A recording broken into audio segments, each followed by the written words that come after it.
Instawise. Big ideas. The literature on post-traumatic stress disorder reveals quite clearly that people typically develop post-traumatic stress disorder because they encounter some form of malevolence. And if it's ever happened to you, you know that it's no joke. It's not some figment of your imagination. Quite the contrary. So, and then that entire world, that's sort of the world that can be comprehended, is nested inside a broader symbolic network, and that seems to be the symbolic network that's made up of the Dragon of Chaos, which is something like our representation of the set of all currently unknowable things. It's a very strange category, right? It's like the category of zero or the category of infinity. And the reason that we formulated that category is because we don't only want to know how to solve a problem. Just like we don't only want to know how to win a game, we want to know how to win the set of all possible games, and we want to solve the set of all possible problems. And so what the human beings have been trying to do for the last forever is trying to figure out how to solve the problem of the set of all problems. And we actually have some ideas. One is play to win the metagame and not the game. That's one solution. Another solution is go out into the unknown voluntarily and gather the information that lies there, because that continually updates you.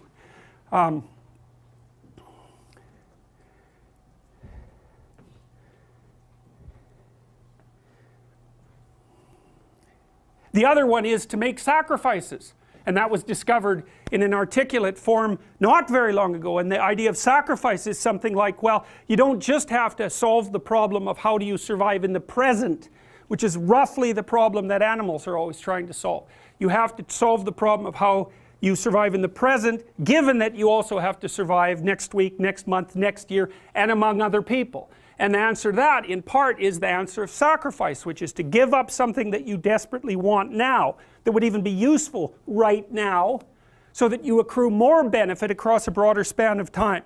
A very, very difficult lesson for animals to learn. Animals have a terrible time learning that.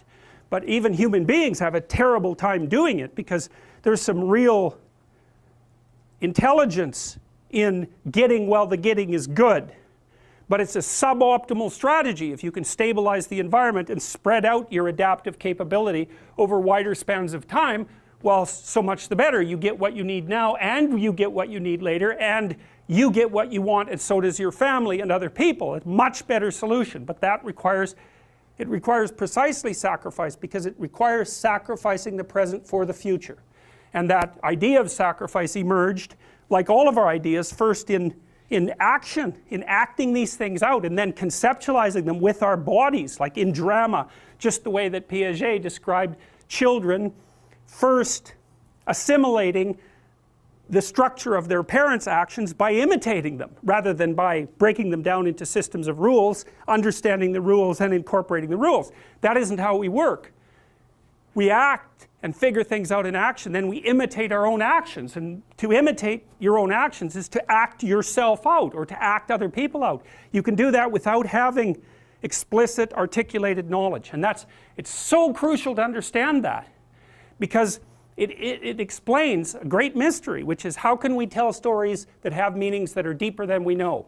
And the answer to that is, we have information encoded in our behavior that transcends our understanding. Well, how? Well, we're constantly modifying each other, constantly, and the world's constantly modifying us, and there's no reason that while being modified we should also be able to track how it is that we're being modified. We have to figure that out afterwards, and it's extraordinarily difficult to look at a whole culture or even a single individual and to say, well, what is that person, or what is that societal structure?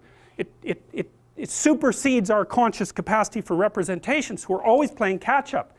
That doesn't mean that we don't act out things we think sometimes, you know, that the causal pathway can't go the other way, because it can, but more frequently it's bottom up rather than top down, which is how everything works in the biological world. Animals do and have wisdom, but they don't know what they do, and they can't articulate their wisdom, so it's self-evident that a process like this must have occurred. If you like this video, I recommend you to read this book. Get the book, link in the description below.